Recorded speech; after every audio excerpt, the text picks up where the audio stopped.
Ladies and gentlemen, it's time for another round of Mind Your Puckin' Business with your host, Jeffrey Krentzman. Thank you, Dougie Sticks, as always, coming to you from the beautiful studios of Undefeated Media here in Bergen County, New Jersey. This is the Mind Your Pucking Business podcast brought to you by our good friends at the Bamboozle Project, as well as DraftKings. You can check out the Bamboozle Project at www.thebamboozleproject.com and use promo code MYPB. Save yourself 20% off your entire order across their entire platform of materials and cool stuff that they sell. And you can thank DraftKings as well for their sponsorship, as we always do. This is episode 152, Cientos and Cuentaitos. Much better today. You like that? I actually rehearsed it for a little bit. That is was why. a good one. So that is episode 152. If you're joining us on the Spanish dial today, we appreciate you tuning in and hope you enjoy the show in this week's episode. You can reach us at any time at mypbshow@gmail.com. You can send in your questions there, or you could do what most of you do, and that is DM us on the Instagram platform, which is at Mind Your Pucking Business, and you can DM us your comments, your concerns, your complaint of apparel if you want to go there. We're not going to get into it. I'll just say it right there. We'll get maybe into it later. Maybe a little bit later we'll get into that. You can listen to the show live. This is Tuesday morning. We're taping this on April 30th. You can follow the show live on camera on both the YouTube platform and on Instagram, or you could watch the show at your replay whenever is good for you at any time on Spotify as well as iTunes. Did I get it? Yeah, and we're live on Facebook, And we're YouTube, live on Facebook and also. Instagram. Yeah, so we're all over. If you want to get us, like I like to say, if you want to get us, we will get to you. And if you DM us on Instagram, which is the most popular place you can get us, we answer every single thing we get. If you DM us a question, I don't care how dumb it is, I don't care how smart it is, we answer it. If you want to know like a food recommendation near the garden, like someone asked the other day for a playoff game, trust me, you send it to us. We're going to take the time and answer, and we're pretty quick. We're not like real time, but we're pretty quick. And speaking of quick, what a quick not Jonathan. The quick dispatching of the Rangers of the Capitals in the first round. Now, I think so. A couple things here. Well, more than a couple things. Some points here. The difference in these two teams was clearly on display this series. Anytime you win a series, and I mean, look, we're a hockey show, but if you're an NBA fan, I'm sure you would say the same thing in the NBA. If you win a series 4-0, there is a clear disparity between the two teams. I mean, there just is.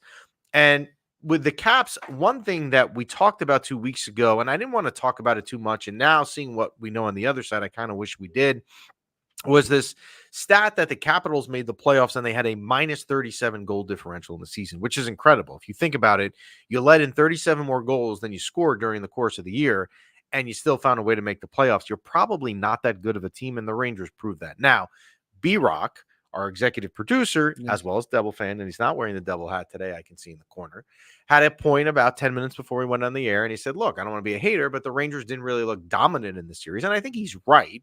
I'm not sure that I take a ton of, like, I'll put a ton of stock in it, and I really care, because when the playoffs come around, it's just a matter of who wins the 4 games first, you or your opponent. I'm not really going to care if they won games 9-0 or 3-2. I definitely expected them to win the series. My prediction was Rangers in 6. What I thought was going to happen, I thought they would split in New York. I thought they would split in D.C. because the Rangers historically have not played well in D.C. And I thought it would come back to New York, tied 2-2. I thought the Rangers would win Game 5, and I thought they would actually end the series in 6 in D.C.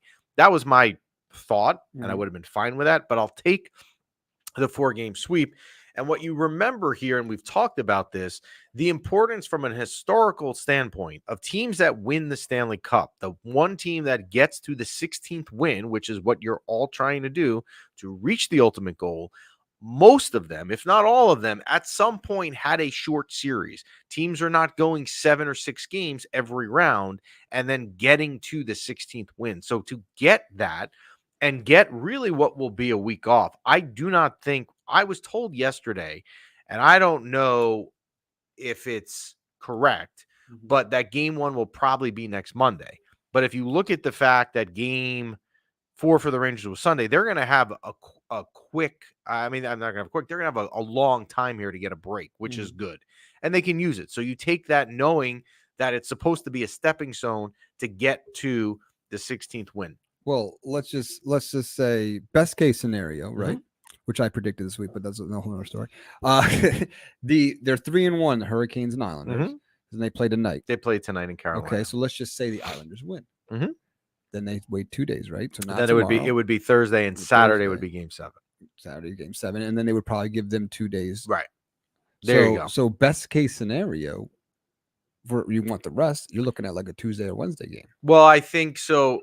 I would think Carolina wins tonight, but that series has been back and forth. I mean, but if you want my guess, I'm going to tell you just Carolina saying wins rest wise. The possibility of rest. I don't think the NHL wants to. If you have possible Game 7 Saturday and Sunday around the league, you could put Game 1 on Sunday. You can't do it Saturday, right? Here's why: because the Knicks are there for Game 7 versus the Sixers. It's already. I mean, maybe it's not a Game 7, but you can't do it on Saturday. So the only place you could go before Monday would be Sunday. Now, Sunday could work in the sense that was supposed to be Rangers Caps Game 7. So the building is reserved for the Rangers, right? They could theoretically do that. But the NHL might have a problem where if they still have other Game 7s going on, the TV market's going to want to watch a Game 7 versus a Game 1. And also in terms of referees, they usually, as you remember, Tim Peel, an NHL ref who was on with us a couple months ago, said, look, they don't announce the next round refs until one round is done. So you'd have to kind of go against what they normally do and have round 2 refs reffing round 2 games while round 1 Game 7s were still going on. I don't know that they want to do that. They probably are going to wait for Monday. I would think Game 1 is Monday. All right. But who knows? So the rest of the other series, Artemi Panarin needs to be talked about, if only for the reason where, everyone was just locked into what he was going to do in the playoffs. Panarin in this series was not elite. He was not as good as he was in the regular season. However, as I said in the post-game thing that we do on Sunday night, which, by the way, was way too late. These 8:00 games for playoff games is ridiculous on a work night. But the Panarin was better than he was last year in the playoffs. So you kind of take it and you say, you know what? He scored the game-winning goal, actually the game winner in the series winner in Game 4. He scored in Game 1. There were parts in the series where you could tell he was kind of doing his dancing stuff with the puck and dangling, which certainly makes you think that he was confident, which you like to see, of course. But I do think he was better than in the past. And I think it's a stepping stone, right? Let him get his confidence. Now he gets another week off. Hopefully scoring 2 goals in the series gets somewhat of that monkey off his back that he's carrying around for sure in his head. The best player in this series to me, and it needs to be talked about because it is not a guy we spend a lot talking about on the show. And that's my fault because he should be talked about a lot more. And that is Vincent Trocheck. Vincent Trocheck had a heck of a series. Absolutely. Vincent Trocheck has had a heck of a season, centering the line, obviously, with Panarin and Lafreniere, who's been the Rangers' best scoring line by a mile. Vincent Trocheck, and I'm going to get on myself here for something I said that was just wrong. 2 summers ago, when the free agency opened in July of 2022, it was rumored the night before, and it was not July 1st. So normally the NHL free agent market opens on July 1st. And that summer, for some reason, it didn't. And I think it was because COVID started the season late. So it was like mid-July, whatever it was. And I think that if I remember having a conversation with people, certain people that may be watching the show right now in the chat, I'm just saying that, outside their house, no one wanted Vinny Trocheck. No one wanted Vincent Trocheck to be signed by the Rangers, myself included. I'm not just saying other people. No one wanted it. And then what happens normally when you don't want something, you don't want your team to do something. You don't want your team to sign a player they're rumored to sign, Doug. What normally happens? They do it. They sign him the next day. And the contract was awful. It was like they signed him, and the back end of this 8-year or 7 or 8 year deal, I think it was an 8-year deal, was awful in the sense that you're like, the back end of this deal is going to be horrible. And it still very well may be horrible. But Vincent Trocheck, in the first 2 years of his contract, has lived up to every single penny that he's been signed for. So I was completely wrong. And I think it needs to be mentioned how well he is, how well he's played in the playoffs. And we didn't mention him enough during the regular season. Specialty teams again for the Rangers. The penalty kill was very good, obviously. Friday night, the Rangers just tried to, it was almost like they tried to find a way in game 3 to give the Caps an opportunity. Like if you, I don't want to go down this road, I'll say it, but it's like if you believe in sports is fixed, and I don't, right? But if you believe in it, you'd be like, well, why the Rangers keep taking penalties? What are you doing? Like, why you keep giving the Caps an opportunity to get back in the game on the power play? The Caps power play is so bad. I mean, the Rangers with shorthanded goals in this series, shorthanded goals in game 2 from Keandre Miller, shorthanded goals in game 4 from or game 3 from Goodrow. The specialty team, the Caps are just not good. So yes, the penalty kill was good all series, but you didn't really play a team that had offensive juggernauts out there. And for Alexander Ovechkin to be held pointless in a series, I'm not sure if the Rangers deserve a ton of credit for that, or are we unfortunately realizing what Father Time teaches us, that time passes on, your body is still not the same over time, and time catches up with you. And Alexander Ovechkin is, I don't want to say a shell of himself, but he's certainly not the players the Rangers faced in the playoffs 10, 15 years ago when they played every year. So that was good. Igor Shesterkin, there were parts in this series that he was certainly tested. Game 3, the Rangers go into the game. They're up 2-0 in the series. He lets in what could have been, and I've thought about this, and I think I'm right. If someone disagrees or can think of something different, they can do that. I think the goal that he let up in the beginning of game 3 to John Carlson was the worst goal I have ever seen Igor Shesterkin let up in my life. I mean, it was, and when somebody said, I was watching it with my wife and kids, and Jess said, the puck was probably deflected, to kind of give a reason like why Igor would have let in a goal like that. And then you watch the replay and you see that it wasn't deflected, and you're like, what in the world is going on? But in that game, Igor Shesterkin had so many point-blank saves to keep the Rangers in it. And the Rangers need to also keep in mind here the defensive breakdowns that they had in front of the net in game 3. If that is a better team, you're dead. You're not going to win that game. The amount of point-blank shots, and Tom Wilson had a couple of them too, that they had on Igor Shesterkin that he had to make high-quality saves was phenomenal. So you like the fact that Igor Shesterkin was better in the series, and better in the sense that for those people that were screaming in the beginning of the season about Igor Shesterkin not being Igor Shesterkin, I think he certainly has proven now that it was there. So Mika saying it, Chris is pulling up that Mika saying it was deflected post game. On the TV, I mean, I guess it was. I'm sure if Mika said it, but it's still, I mean, I think it's got to be stopped. Why don't we pull up Chris's comment, the Chris with a C? That is, I didn't want him because he was someone always shut down in the playoffs, and he was a third line center for Carolina. He was supposed to be a 2-line center. I just didn't see it happening with Hedl on the team. Yeah, and that's referring to Trocheck. Yeah, I would agree. Like, look, I was wrong. There's plenty of Ranger opinions I have that I am wrong on. There are some that I get right. Trocheck is definitely one I got wrong. And, you can argue, you really can, that in the first 2 years of his contract, now, again, you're not going to base his contract on just the first 2 years. You've got to look over the entire length of 8 years, and we could be singing a different song about this in 5 years. But you could argue that in the first 2 years of his contract, he's been worth every penny, which I would have never thought.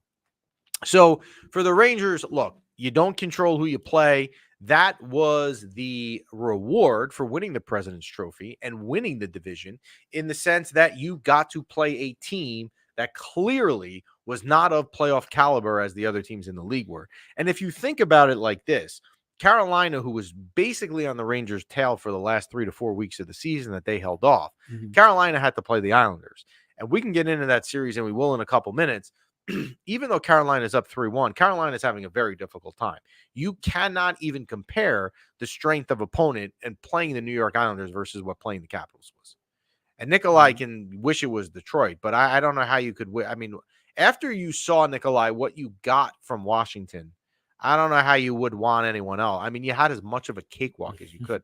I said to Jess on Sunday night after game 4 that was, I mean, out of all the years I've liked the Rangers and watched and obsessed with this team, That was the most non-stressful playoff series I can ever remember. And coming off last year versus the Devils and everything that they went through with that, where it took years off my life, to go through a playoff series like that, it almost felt like 4 regular season games. Maybe not, maybe magnify it a little bit more, but not at a level where like you're reaching for a drink or something at the end of the first period. Like, it never got to that. And it will next series, because next series, whether it's Carolina or the Islanders, is going to be completely different. But give the Rangers credit. They did what they needed to do. You don't control who you play, and they dispatched the Capitals in 4 games.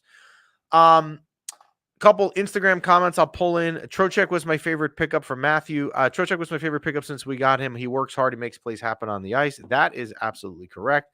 Thank you guys for tuning in from Australia. I see some of you guys are tuning in from the land down under. We appreciate that. Now that Hedl is healthy, does Lavi move the lines around, giving Rempe the boot for round 2? He's a fan favorite, but the liability factor gets higher each game. Tony, perfect comment. Perfect question for the next thing we're going to talk about. We're going to get into Filipino in a minute, but let's talk about Rempe.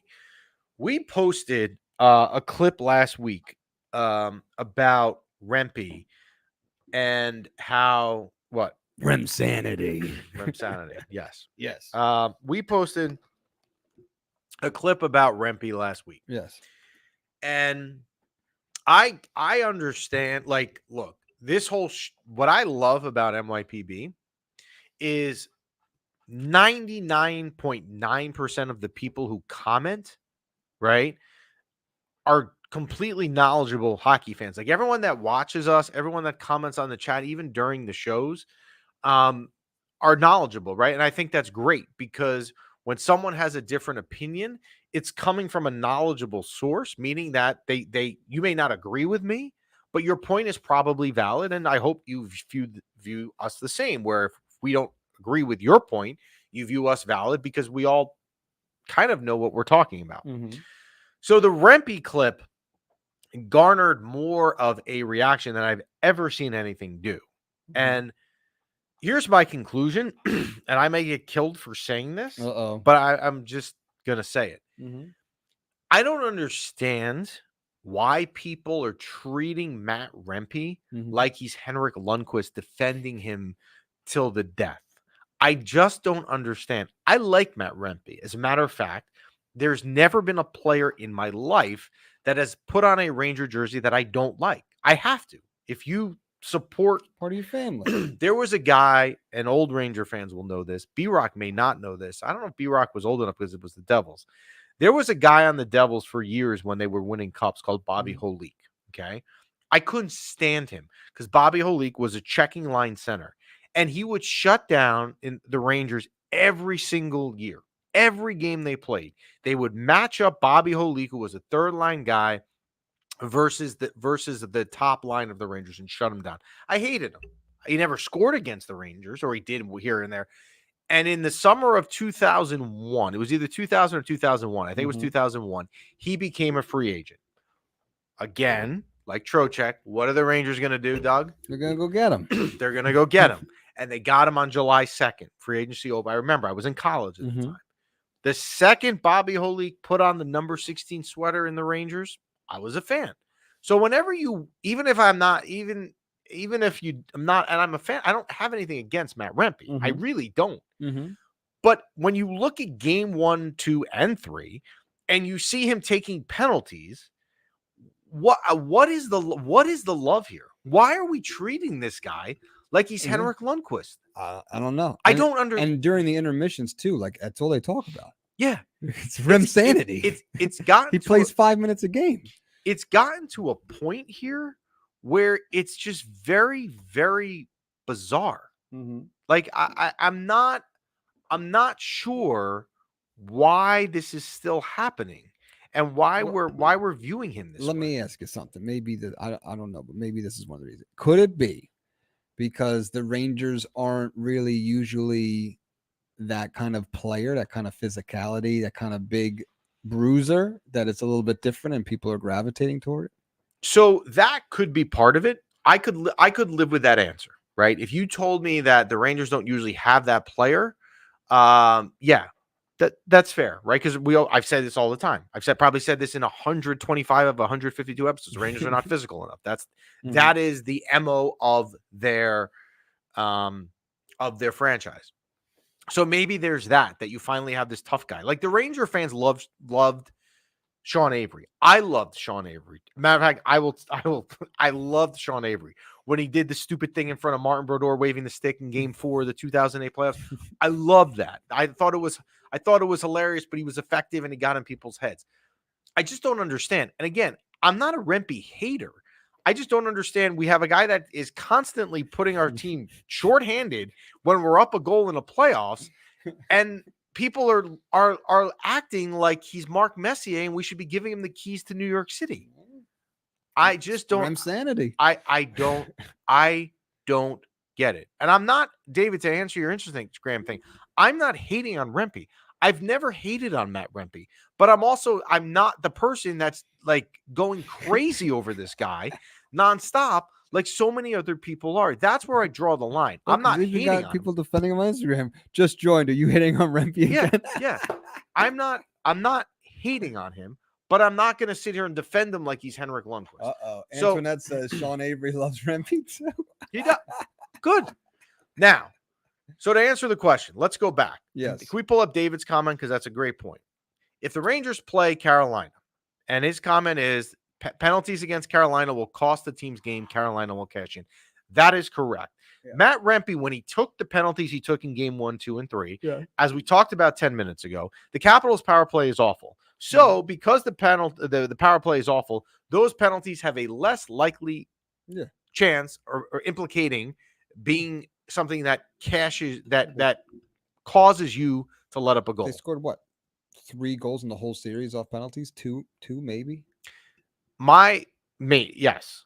The Capitals? Out of like 10 penalties, they scored like twice. The power play is terrible. Yeah. It is absolutely horrible. So if you play Carolina, and we're going to do the rest of this 20 minutes that we're here, because we're going to do a Carolina series prediction, because I'm going to assume it's Carolina, and I understand it could not be. But if you're playing Carolina, and Matt Rempe puts Jake Gensel, Kuznetsov, Brent Burns, some of these guys on the power play, guess what is inevitably going to happen? It's not going to happen every power play, but guess what's going to happen? It's going to be more chances than last series. And it's going to kill them. Yeah. So now, let's put it all together. You ready? Mm-hmm. Here we go. We're going to put it all together here. If you take Matt Rempe out of the lineup. Uh-oh. Okay. Well, more Rensanity. If you take Matt Rempe out of the lineup, yes, who would you replace him with? Zach. Not Zach Jones. No. Well, here we go. Yes. Filipino. Do you remember Filipino? Yeah, but is he healthy? But that is a question. Filipino, let's do a little history lesson real quick because it's been a while. Mm-hmm. Filipino last played ironically, against Carolina on November 2nd. Mm-hmm. There was a Thursday night game. Will Cooley got the game-winning goal in the third period, and Filipino got injured in that game. Yes. Typical New York Rangers and the NHL, we say nothing about injuries. Upper body injury, obviously we all suspect concussions. And he was slated to return in January. He was all set to return. And then the team was practicing before the game versus Vegas on a Friday in January when they were actually at the time playing terribly. Mm-hmm. And Filipino suffered a setback in practice. And from what the reports were, if I remember correctly, he just kind of like fell at practice without being hit or anything. And that was not a good sign, right? So we came on that week and said, I don't know if Filipino's ever going to play again, right? Because this is probably another concussion. He can't even stand, right? How's he going to play a hockey game if he can't stand on his skates? Yes. I mean, that's killing my cat. I mean, that's why they pay us the big bucks, right? Big bucks. So Filipino goes home to Europe, recovers there, does his PT, whatever you want to say he does there. And again, the Rangers say nothing about what the specific injury is, although we all can draw logical conclusions. He starts skating a couple weeks ago, and people's first reaction, myself included, is that, well, he must be skating in a non-contact jersey, meaning that he's skating, but he's not anywhere near game ready. And it is certainly appearing that from people who have seen the practice and what the club is even saying, no, he's ready to go. Mhm. If the Rangers played today and they wanted to put Filipino in the lineup, it could he could play. So the Wow. question is, Is that does what you want though? right, do you want Filipino to play? All right. I am Ooh. not would you play Filipino in round 2? I am not a doctor. So I look at it like this. Mhm. I can't see a situation where, like, if the guy couldn't stand and he's had concussions, it's the right move for him to play. But I'm not a doctor. So if a doctor says that he can play, I'm going to say that he's cleared medically, obviously, to play. Okay. And again, I'm not a doctor because I will go on to Google. I do this all the time. I'll have a headache or something, right? And I Google, go to WebMD or Google and I put in my thing and it'll come up that I'm pregnant. And guess what? I convince myself I'm pregnant. So I'm not a doctor, right? Okay. Like, so if a doctor clears him, I'm good. Yeah. He's fine. But if Filipino comes in the lineup, is it the right move for this team if they play Carolina or if they play the Islanders? So it's a Remsanity or Filipino question, It's right? probably, I would think that Filipino would come out. If Filipino's coming in the lineup, my guess is that it would be Matt Rempe coming out, also with the opponent. So let me ask you something. Now we're talking. So just so we're all on the same page. You have Remsanity happening. You have a Remsanity player, and then you have Filipino who hasn't played since November 2nd. November 2nd, and we'll give him the benefit of the doubt that he's healed up and perfectly healthy. So the main thing is, do you want the Remsanity or do you want Filipino that hasn't played since November 2nd. November 2nd? I will say this.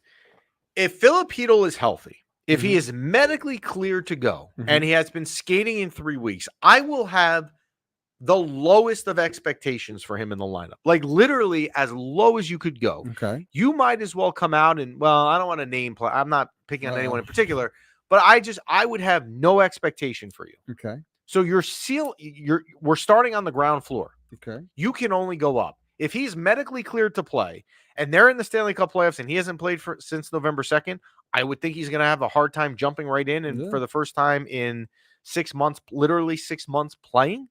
But what the heck do they have to lose? If he's medically cleared to play. You're that against Remke. This doesn't have to do with Rempe. This is saying that if Filipino, who did have a pretty good October, if you remember, he has had a good last couple years. He's been better. Yeah.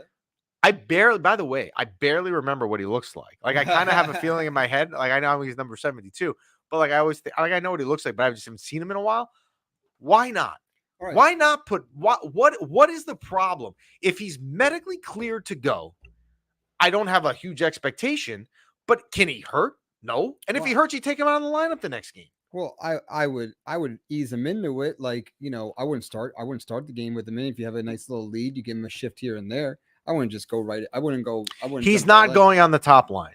So I had a discussion yesterday with Chris off the air or the other day, and Chris had a good point, which is that if he comes back, he probably goes on the third line. Fine. Put him on the third line. If he ends up, again, the expectation's low. So if he ends up blowing the expectations out of the water and surprising everyone, guess what? Move him up.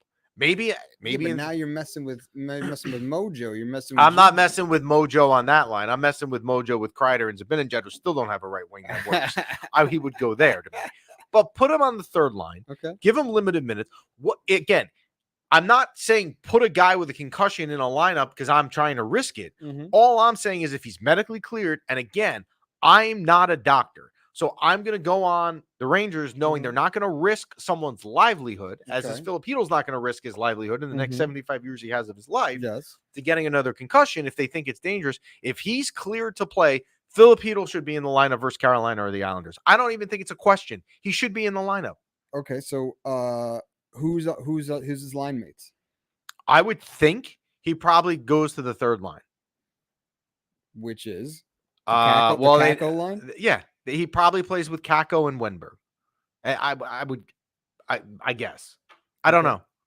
But I would rather take a flyer on a guy who I know has potential and can score, because these Carolina or the Islanders, I'm telling you right now, Yeah. are going to be such culture shock for Ranger fans watching because it's not Washington. Like they are both so much better. And if it's Carolina, it's infinitely better. That you're going to need to score goals. Mm-hmm.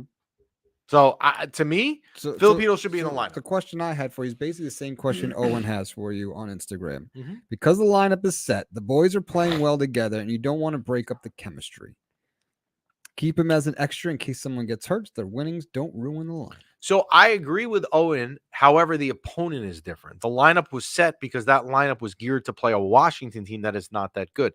Now, Owen, if you want to start game 1 versus Carolina with the same lineup and not put Hedel in, I can live with that too. But if things go south and Filipino's ready to play and he's cleared, he should play. Okay. And that is not me necessarily saying get Rempe out of the lineup.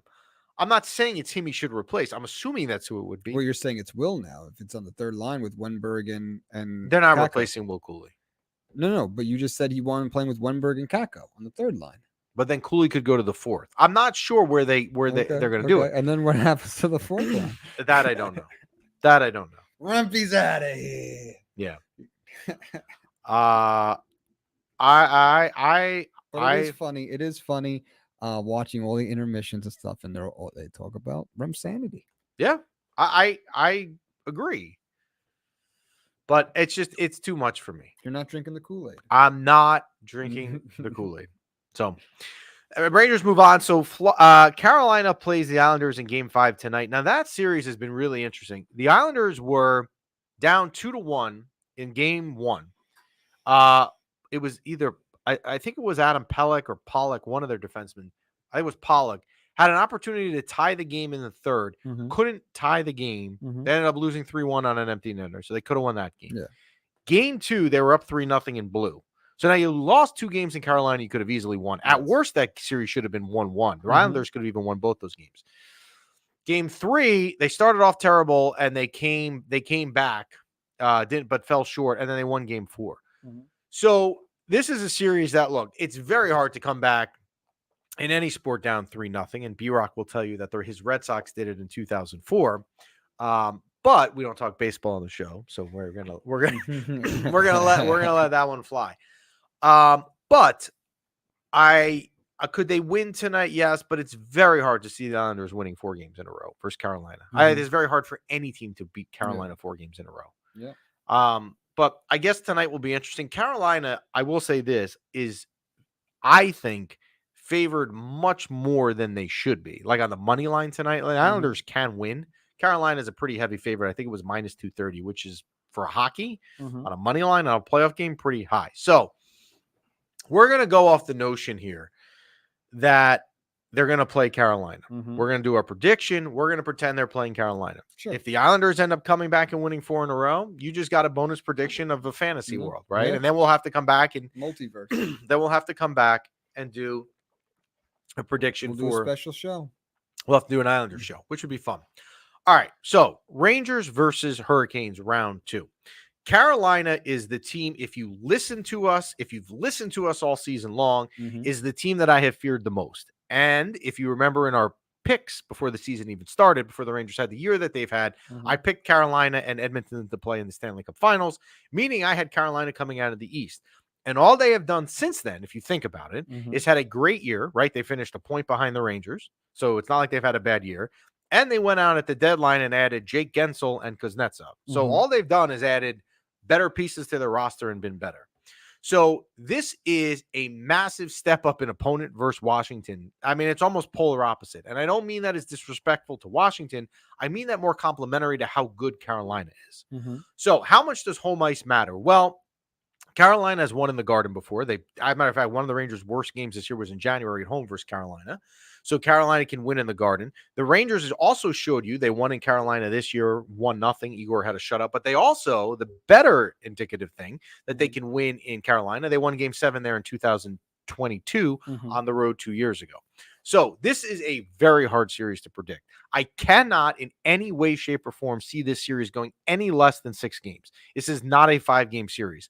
And to me, it goes 6 games, and then in 6 games, there's whatever team is down is probably playing so desperate to get back in the series that this series goes 7. Mhm. So then I got to sit here and say to myself, all right, who am I going to pick? I have. There is not a team I probably respect more outside of the Rangers than Wow. Carolina, right? Wow. So how do I do this? How do I do this where I am fair, right? I've said before, I've picked against the Rangers in situations. I'll pick against them again. Mhm. But if I'm going a game 7, I'm gonna use this as my determining factor. Okay. What is the most important position in hockey? Goaltending. Goaltending.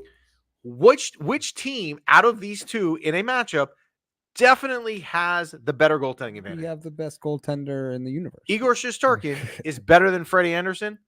Rangers in 7. Wow. Let's go. But I am just throwing this out there. Yeah. This is So this is an they- Igor they could- series. So Igor so needs to step up this series. it could, Yeah.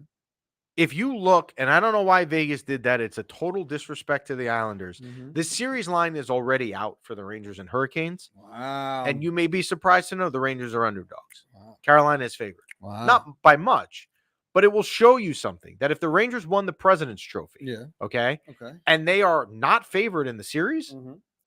that's how good Carolina is. So let me ask you this: since we just played the Capitals, what are and you know it was not that difficult. So now we're going to be stepping up to a better opponent. In what ways? You're probably going to say every way, but in what way? Like for example, the power play. The power play is a lot better. The Hurricane power play is a lot better. So what things can we expect that are going to be way more difficult facing the Hurricanes than it was facing the Capitals? So specialty teams right away. If you are putting yourself at far more danger putting Carolina on a power play than you would be the Caps. I mean, it's night and day, right? So there's that. Look, Charlie Lindgren was a nice story. Charlie Lindgren was a nice story because his brother plays on the Rangers. Freddie Anderson, who I don't love, I don't think he's great. He's better than Charlie Lindgren. So the goaltending's better. Defensively, Brett Burns can kill you. The Rangers are familiar with Brady Shea, obviously. Tony DeAngelo. Look, Ranger fans want to hate Tony DeAngelo, but he's still pretty good as a quarterback on a power play. There's a lot of things that could be potential problems. We'll leave it at that. It is a very difficult series. It is a very difficult second round series. So besides Igor playing well, what are some things that we need to do in this series? Well, 5-on-5 play is going to have to be good because you can't just be relying on the power play, right? You're going to need Panarin to be Panarin because if he doesn't produce and that line doesn't produce, you're not like, I'm going to put it like this. If that line doesn't produce in the series, they're not going to win the series because you're not going to get enough production from the other 3 lines, particularly obviously your bottom 2 lines, but the other line with Mika and Kreider are not producing 5-on-5. So there would be that. I would agree with Owen's comment that if we get past Carolina, we can go to the finals. I would probably agree. And where I would agree with that is this. I think Carolina is as hard of a challenge as you're going to get anywhere. And that's no disrespect to Boston or Florida or any team out west, because any team out there, and the Hurricanes also, as Walcott is saying on Instagram, it's a very good point.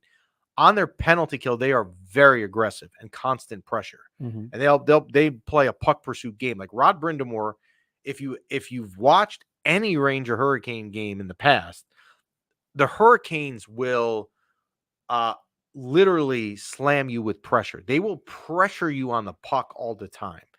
And it's a different style than the Capitals. It's not the best style for the Rangers to play against with the way that the Rangers play. Just being honest. Yeah. We'll take Nikolai's question. What about if it was Igor versus Bobrovsky in the Eastern Conference Finals on the goaltending? Well, I would love to have to answer that question, Nikolai, in 2 weeks. I still would take Igor, but it would be close. It obviously would be there's a much smaller difference between those two than I think of the difference between Igor and Freddie Anderson. And that's not to say, Freddie Anderson is a bum, because he's not. Let's see David's comment. Besides the Winnipeg game, for the majority of the year, the team has played up to its competition. I just can't have Trouba passing across the crease. Yes, that's sloppy. And there was a play. I'm trying to think of who it was the other day. Wasn't oh no, it was Truba. You're absolutely right.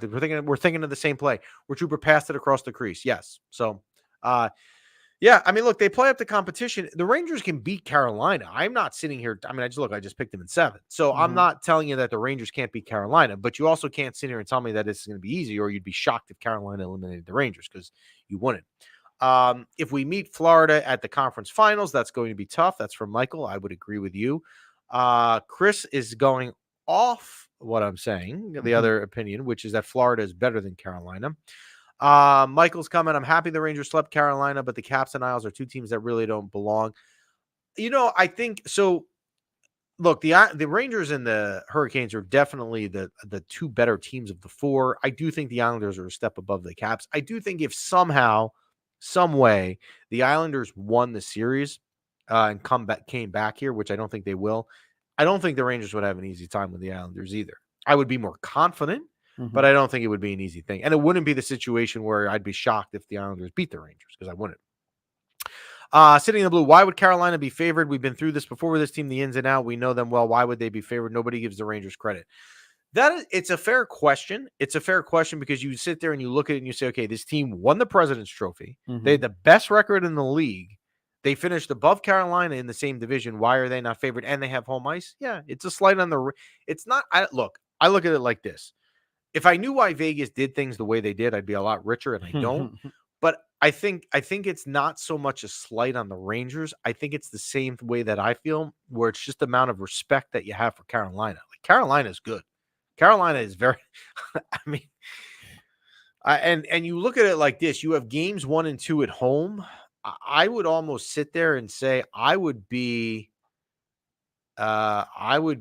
you could get a split in game 1 or 2. I mean, look, you want to win the first 2 at home, but I know they can win in Carolina. I mean, I almost look at it and say if you can get a split at home, I'd be okay. But you don't want to lose game 1. You lose game 1, you're in like a panic, right? I've already lost game 1 at home. If the Rangers win it all, is Peter Laviolette our franchise coach, or is it too early? Well, I think, Michael, if he wins the Stanley Cup, any coach that wins in New York is here for life. Like Tom Coughlin, granted, he won 2 Super Bowls, right? He's forever, the Giants coach. Yeah. Mike Keenan, who won in the Rangers, he won in 1 season and then left for St. Louis, right? He was here 1 year, won and bounced, and and left town, and he'll always be the Ranger coach. I think if you win 1 time in New York, you're here forever. Like you are literally here forever. Owen's comment, whoever wins the Canes and Rangers, I believe, has the best chance to win the cup. I would agree with that. But one thing where the winner could have a problem with that, Owen, is if this is a 7 or 6 or 7 game series and it takes a ton out of the winner, and it probably will.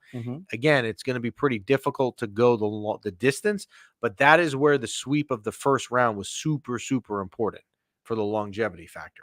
100%. Real quickly around the league stuff. The Hurricanes try and close it out tonight. If you're a Ranger fan, I don't care who you want to win. You want the Islanders to win tonight because you want that series going 7 or 6. You don't want that series over in 5. If you're going to play Carolina, let Carolina earn it. Don't let them get out in 5 games. So I am actually rooting for the Islanders tonight. Beat them up a little bit. Which means if I am rooting tonight for the Islanders, you know who's going to win. Who's that? The Hurricanes. There you go. But we want the Islanders. You want. Well, that's why. We want the Islanders. Yeah. So, the Toronto series, what a disgrace by the Maple Leafs, huh? Yeah. They're down 3-1. They're probably getting bounced tonight in game 5 in Boston. You know what bothers me about Toronto, and Toronto's weird. If I take out my fandom for the Rangers, and you said to me, is there like are there a couple teams that I don't mind rooting for? I don't know why. Toronto has always been like, I've never hated Toronto. I don't like Montreal. There's plenty of teams I don't like. I don't like Toronto, but I'll root for them. Man, I don't know what is going on up there. Austin Matthews has 69 goals, and now all of a sudden this week he's got like stomach's bothering him, and that's the reason he's not playing well. 69 goals in the regular season. It's like Panarin last year, right? It doesn't mean anything in the playoffs if you come around and do nothing. William Nylander, Mitch Marner, Tavares. You have all these guys up there, and they're going to get bounced probably in 5 games. And Michael is right that their core is going to be broken up. And Sheldon Keefe has got to be out of a job up there. I mean, I'm sorry. Like, I don't know how you keep that guy. Well, my old teammate John Tavares has I think he's the second highest goals, having the second highest. There's like one person ahead of him most goals without a Stanley Cup. Yeah. That stat came up on one of the which one of the- one wouldn't of the surprise guys. me. And it's looking like he's not getting the Stanley Cup this year. Yeah. I mean, I would think in that. So you're going to get a Toronto Florida matchup. I mean, a Boston Florida matchup, and that's. I don't want to say as good. Well, actually, you know what? I'm gonna be objective. I'm gonna say it's equally as good as the Ranger Hurricane series, right? You would have the Eastern Conference semifinals with those two series, the Rangers and the Hurricanes, and the Bruins and the Panthers are two great. I mean, really good series. Yeah. Like that's really good. Out west, Dallas got a really bad deal. They got to get deal with Vegas in the first round. They lost both games 1-2 at home. They came back last night and won in Vegas. That series is now back tied at 2. That's a great series. And that series can go either way. I mean, I guess I have to like Dallas. The momentum's on their side now. They just won the last 2. But yeah, I would say that that series could certainly go other way. A surprising series. Colorado's up 3-1 on Winnipeg, and they're scoring at will. And when Colorado's offense is buzzing, it's buzzing. And the fact that they have 3 chances now to put that series away, I would like to think that Colorado finds a way to advance. What a terrible job by Nashville the other night. So Nashville wins game 2 in Vancouver, ties the series at 1, right? You're the road team. You fly back to Nashville. You've got the split. And the goalie Demko in Vancouver is out the rest of the series. So I'm coming back home. I got the split, and the starting goaltender is injured. Things are looking great. You lose game 3 at home. You're winning by 1 goal. You shoot for the empty net. You miss. The other team comes down. Vancouver ties it in the closing seconds, and you lose in overtime 3-1. That series is awful. I mean, Vancouver's now probably going to advance. And I picked Nashville in that series. I'm annoyed because Nashville could have won that series. But it looks like Vancouver's coming out of there. And the other series, which I had said, and again, my Stanley Cup pick before the season was Edmonton and Carolina. Edmonton will get past LA. That series may not even make it back to LA, I think. But so if you would have Edmonton, Colorado, and you would have Dallas and Vegas versus, yeah, I mean, that's a good series versus Vancouver. Yeah. I mean, that would be some good series out there. Good so hockey. actually, I think it would be. I'm just trying to remember who the wild card is out there. I think you would actually be. It would be Edmonton and Vancouver in the next round. If I look at the bracket, right? Am I right? It would be Edmonton. Yeah, it would be Edmonton and Vancouver, which would be great because then you have 2 Western Canada teams going at it. That would be a great series. So you're set in the sense that the second round matchups are going to be pretty good. And if I'm wrong that Carolina advances and it becomes Ranger Islanders, well, then that's a great series too. Yeah. So you're kind of protected in the sense that if you're into hockey, you're going to get some good series here going forward for sure. So we will wrap it up with that. Any other questions on your end, sir? Any other comments? I'm excited for some playoff hockey. Yeah. I just throw this out as a warning that the level of competition is going to go up immensely. Oh, immensely. Yes. And tonight, the other tenant of Madison Square Garden, the Knicks look to close it out. You can go. I'm going to give you great betting advice. Yes. I never go to a Knicks game and they win. Like I don't go to the amount of Knicks games I go to Ranger games, right? They lose all the time when I go. Okay. I am going tonight. I'm taking my son because my son is, he's into the Knicks. And I was impressed the other day while I was coaching a soccer game versus someone apparently, yes. Yeah. My son was across on the bleachers watching the Knicks game 4 on the phone. Yeah. So I was impressed. He wanted to go. We're going to go tonight. Yeah. You could bet your mortgage the Knicks will lose tonight. But I will be there if anyone's there tonight. And this is when you were playing Justin Terlongo.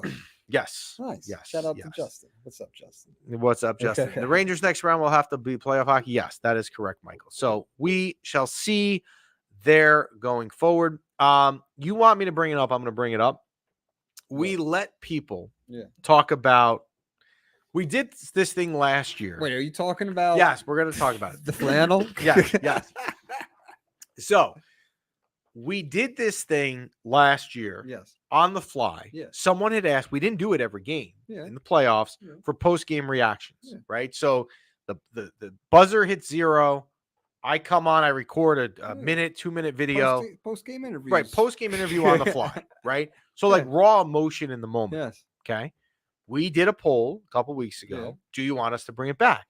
Literally, the vote was 98% yes. So when it was that overwhelming, we have to bring it back. Yeah. We did game 1. The Rangers won on Sunday. And then game 2 was on Tuesday. Yeah. Now, I didn't go to game 2 because we had a family event. Yeah. All right. Okay. So, because we had a family event, Yeah. I had to dress appropriately. You know, like I had to and it was at our house, right? Yeah. So, before the family event started, I just happened to put on a flannel. It also was not warm last week, if you remember. Like, it wasn't like yesterday where it was scalding hot. It's flannel weather, Okay. bro. Rangers win. It's, 10:30 at night or whatever it was last Tuesday. Yeah. Okay, I got to do the MYPB thing. Matter of fact, we did a live show after game 2, and then I did the clip. Yeah. Okay, posted, whatever. The next morning, I look at it, and there are comments galore about this stupid green flannel I'm wearing. No one cared about the fact the Rangers won game 2. Roslovic had, the beautiful goal or the Keandre Miller shorthanded goal, which was tic-tac-toe pass. Nobody cared, right? All they cared about was the flannel. Fast forward to game 3, Friday night. Yeah. They win. See, now look. Here comes the flannel coming. Right on cue with the hat. I'm wearing the bean hat that Nikolai is referring to. Yes. I was sitting home Friday night. I didn't end up going to game 3. My wife and kids, the 4 of us are in, our house. We're watching the game. It was a Friday night. It was literally probably in shorts, and I was just wearing the comfortable hat. Not because I was cold. Yeah. I understand it was April. Comfortable hat. It was just comfortable. Yeah. So I post-game put the bean on. That's why I had it on. Same thing Saturday. People, where's the flannel? Can you wear the flannel and the bean? So out of just pure being, I don't want to say a jerk, but I even said it Sunday night, 10:45 at night, I intentionally put on the hat again. I wasn't wearing the hat watching the game at 10:30 on Sunday night. But when I did the video thing, I said to piss people off because they were just so obsessed with the stupid attire that I'm wearing. We're going to wear it, or spite, as Nikolai's saying. Yes. And spite, okay, that's what I was going to wear. So I think we should do a new poll. Yes. And ask the people, do you want an official MYPB flannel? I vote yes. Now, if let's say that people are wrong and they voted yes, right? I mean, they're wrong. Well, because it's not the right answer. Give the people what they want. It's not the right answer. But let's say the Bamboozle Project makes a flannel. Did an MYPB flannel. With the logo. They would do. They actually can. So I mean, it's possible. If it was me, look, we like the Bamboozle Project. We promote them, promo code, and everything. If it's me, I'm not racing to go buy an MYPB flannel. Well, but if other people, you're frustrated about the whole flannel conspiracy. What do you people want out there in the interwebs? I'm annoyed. So here's what I'm annoyed. I want a flannel. I'm annoyed at it in the sense that you should be, if you're going to critique what I say in the post game, which is fine, and I don't mind it at all. Again, I love the debate. Let's critique hockey stuff, not what my shirt is or my hat. Because again, you don't see me, but you see I'm in like ripped jeans today. I am not like anything fashion. Man's man. No, but like we should be sticking to hockey. And thank you, Chris. Absolutely. We should put up a poll of what Jeff should wear. I mean, my vote is topless. Hockey people love flannels.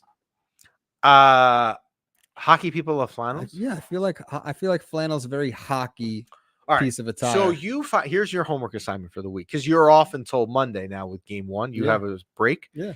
You can talk to the big wigs at Undefeated Media. I know a guy. You know a guy. Yeah, I know a guy. And you could talk to, and you need an MYPB sombrero. That I like, Nikolai. Sombrero is going to be a little tough. Yeah, but I like the idea. Jeff should buy a Rempe shirt and wear it every post game. Yeah. Definitely no flannels. Thank you, Antoinette. Antoinette, I expect more out of you. I could see Antoinette. Right. I could see Antoinette in a flannel. Antoinette, why you got against flannels? No, she's right. There's no. Oh, she's just sticking up for you. Yeah, but she's my buddy. Alone. Yeah, but that was all Jeff aside. Can I also say one other thing? Yes. If I had to go to an event, forget MYPB, right? Let's say I had to go to a dinner or something, and I had to wear a flannel. Like, let's say Jess and I were going out to dinner, or we had something. Okay, I'm not sure that the flannel is exactly like that. Flannel would be the one I would have worn. Well, like it was a really bad flannel. You're scarred now. So now, like when you have these events, you're gonna not reach for the flannel. I'm not wearing for that one. And David has a good comment on Instagram. This is about culture. The flannel is the same as the Rempe conversation. The flannel is the You're culture. saying it's flan sanity? No, that's not doing that. All right, flan sanity. So if you're at the Knicks game tonight, let me know. take a picture, whether you're with Jeff or not. Well, you have to be. You have to see Jeff. Jeff has to be in the picture. But where's Waldo? Where's Jeff? I'm in section 4. Okay. You can't give them. All right. I think that's too much. All right. If you want to, you can. No, it's fine. Because How really about this? I'll down. say this. I'll make it a little easy, but not easy. Not easy. Yeah, you on the end or you in the middle? I'm in the 400s tonight. That doesn't give it away at the Garden. Gave it away. Someone's not walking the entire upper deck, though. No. You can scan yes, Antoinette should be added to our group chat. I see some comments up there. Antoinette, you can text me. So here's the thing. Chris has gotten, and we should mention this actually, because this comes into some of Chris, who comments on the show, has developed. I don't know if you've seen this on Instagram. People now, like on our clips, will write into Chris and say, like, at his name, what are your thoughts? Like, they always want Chris's opinion along with mine, which is great. Like, Chris knows everything. Yeah. So I've joked with Chris that, like, he's got to come on because people are always asking for him. Now we have Antoinette asking to get on the group chat. Antoinette, if you want, you can message me separately, and I will get you and me and Chris on a group chat. And you can see him. Wait, so you guys have group chats without me? Oh, we can. When you're watching the game, dude, I'm texting you, and you're texting everybody else behind my back. The group chat with Chris is so active because it's not always Rangers. There's also like other stuff that goes on in that chat. You would hate it. But Antoinette, if you want to make a group chat with Chris and I, and we will just keep it hockey so you can get his opinion, I will gladly set that up for you. And you'll probably enjoy it because Chris is the best. So that is it for us. Enjoy the rest of round 1. Rangers, like it sounds like, is on Monday. We will be back on next Tuesday next week, which means we probably will be back on the morning after game number uno. And I see just Kate joined. So I'm sorry for joining in a little late. She was the one last week that was giving B-Rock problems. Wow. The Devils had. So unfortunately, I just see her coming in now. But hopefully next week we'll get her on time. So we are back on. Thank you guys for all saying go MYPB on Instagram. We'll be back on next Tuesday. Any questions, comments, concerns, send them to us. We thank the Bamboozle Project, as always, for their sponsorship. Use promo code MYPB. Save yourself 20% off. And we thank DraftKings as always. And we will see you next week.